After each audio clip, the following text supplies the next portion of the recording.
We're announcing today the Less than 2 weeks ago, Milwaukee police announced they had arrested an alleged serial killer, 49-year-old Walter Ellis, whose DNA, they say, was linked to the killings of 9 women over a 21-year period.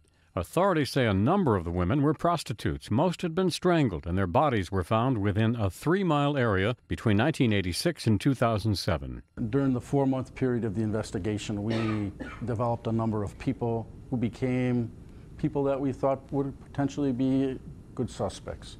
Police haven't said exactly how they first targeted Ellis as a suspect, who has now been charged in 7 of the killings.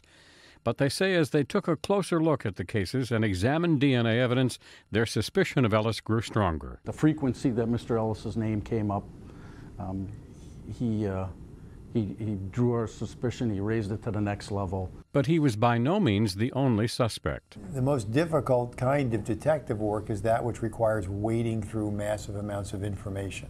I spoke with him on the phone, and not to get into the investigation, he wasn't making himself available, which is making me a little excited now. And then we do a little follow-up. We go to the home, and he's not there. When police searched his home in late August, they seized a toothbrush and razors, which they took to their crime lab to examine for DNA evidence. Police say when it linked him to one of the unsolved crimes, they moved in and arrested him at this motel. His attorney, meanwhile, insists he's done nothing wrong. He plans on taking the case to trial. He maintains he's innocent of these charges.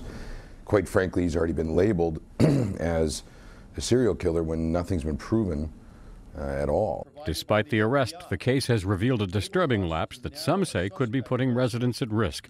A state database that's missing thousands of mandatory DNA profiles for convicted felons. A preliminary audit on the database was conducted when officials discovered no DNA on file for Ellis, who is a convicted felon. Although most of the 12,000 or so missing profiles belong to criminals who are still in state custody or under state supervision, as many as 30% do not. And authorities say they might have focused on Ellis sooner if his profile had been in the database, as it should have been. Brian Thomas, The Associated Press.